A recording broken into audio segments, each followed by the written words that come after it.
Welcome to the Circle of Wisdom, featuring many of the world's greatest thought leaders who will share with you their secrets to achieving life success in the fast-paced 21st century, in this age of chaos. Here you will discover the power of love and forgiveness, and how to age creatively. And you will learn how to use the law of attraction to co-create and draw you to an abundance of whatever you want, be it prosperity, career success, wellness, and or love. More so, you will discover the importance of letting go of your attachments so that you can achieve true life happiness. And you will discover that rather than separation, it is through our interconnectedness that we can all help raise the consciousness of mankind to create a more expansive, life-giving, and peaceful planet. Now is the time to move from just knowledge to experience a deeper level of understanding of how the universe works, which is known as wisdom. So let's begin. You know, the greatest power on earth is the power of love.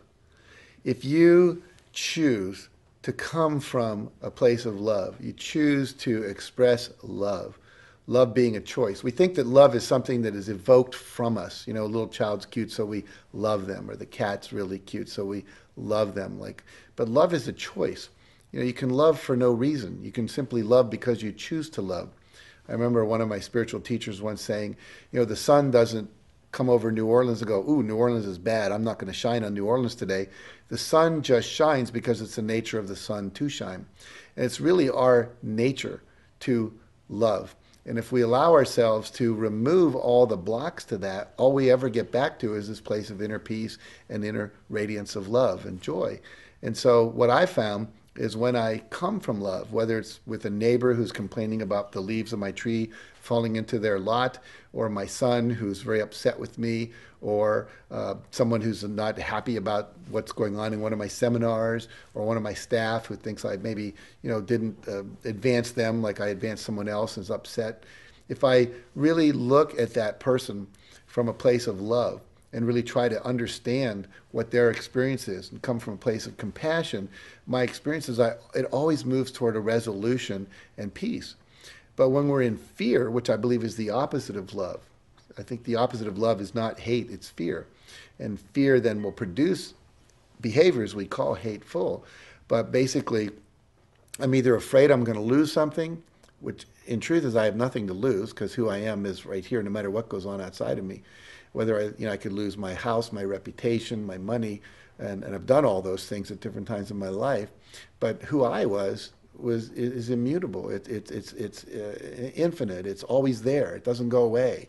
And so when you realize that and you come from love and you start with the assumption that the other person is just like you, that they have needs and fears and so forth, and you speak with compassion rather than with fear or with trying to control. And I've noticed that we only try to control things we're afraid of. We try to control toxic wastes. We try to control guns. We try to control nuclear power heads, warheads and so forth. So if I'm trying to control somebody or something, it's because I'm afraid of them, or I'm afraid of some part of myself and I'm trying to control that. But if I fully love all of me, then I'm going to fully love all of you. And when I'm not loving all of you, it's something in myself that I've rejected that I'm not loving. So the greatest and deepest work we can do is always to learn to love ourselves, to accept ourselves fully. And when we're not doing that, then, or if we're upset with someone in the world, it's just a mirror back to us about some part of us we're not loving. So love, to me, is the highest of all frequencies, and the frequency that I choose to connect with and to express. And there's a feeling of the heart. And when the heart is connected to the brain, we get wisdom. And without the heart, we can have intellect, but we're seeing what intellect alone can do to the world. So I always invite you to go into love and to continue to expand your capacity to love. And I would end with this. I remember reading a book when I was in graduate school, and it was called Life After Life by Dr. Raymond Moody. And it was about 52 people he interviewed who had near-death experiences. And one of the themes that showed up in almost all those interviews was they said, when I died, I left my body and went through this tunnel, and at the end it was a being of light. and Christians saw it as Christ, and Buddhists saw it as Buddha, and so forth. And they were asked a number of questions, but almost always two questions. One was, how have you expanded your capacity to love? Are you more loving now than when you came in? And the second was, what wisdom have you learned in this life? And I thought about that for a long time, and I said, you know, there really is a final exam, but no one's teaching for the final exam. And the final exam is, did you expand your capacity to love? And what wisdom did you learn from your experience? And so that's what life seems to be about. That is the end game. And so we get all of this life experience to play with, but ultimately it's asking you, inviting you, imploring you to love more and to go deeper into wisdom, and then to use that wisdom in your relationships with others. Each of us were born with a divine mission, but each of us have the same mission, and that is that we were born onto this earth to love, to extend love, and to receive love. And any other sense of purpose is not quite deeply true. You know, we're so tied, because we're taught to be, to the ego sense of my separate existence, my career, my work, my divine purpose.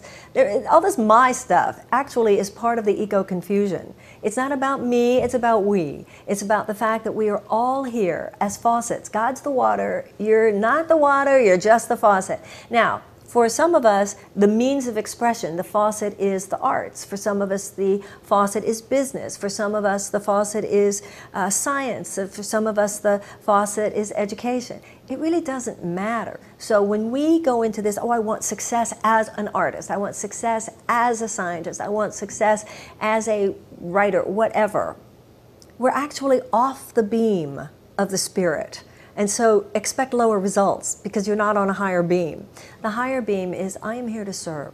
And whatever talent I was given, you know, somebody said to me once many years ago, she was a very talented musician, and she said, well, I'm afraid to surrender my career to God because how do I know God wouldn't want me to be an accountant? And I remember saying to her, why would he? I mean, theoretically, God gave you your musical talent, which is kind of a hint. You know what I'm saying? So if music is what fills you with passion, I think that that's a sign, right? But the issue is not that I want to be successful as a musician. The issue is I want to use music to enliven and enlighten and illumine this earth. I want to be a participant in the greatness of musical possibility. That's what it's about. That's what success is. And then interestingly enough, you're already there. In the moment that you're thinking that way, you're already a success. You know, you never attract anything if you think of yourself as empty now. You won't attract abundance if you think of yourself as empty. You will attract abundance if you think of yourself as abundant. You have it all right now. In A Course in Miracles, it says, people who have achieved the most on this earth have achieved a fraction of what each of us is capable of. So that's how to be quote-unquote successful in your career. You just say, dear God, anything I've got, you can use it. Please use me. Wherever you want me to go, whatever you want me to do, whatever you want me to say, and to whom. That's the success vibration. You live in that place. You know, it's interesting. It's like if you sign up for that team, there's no way you won't be called.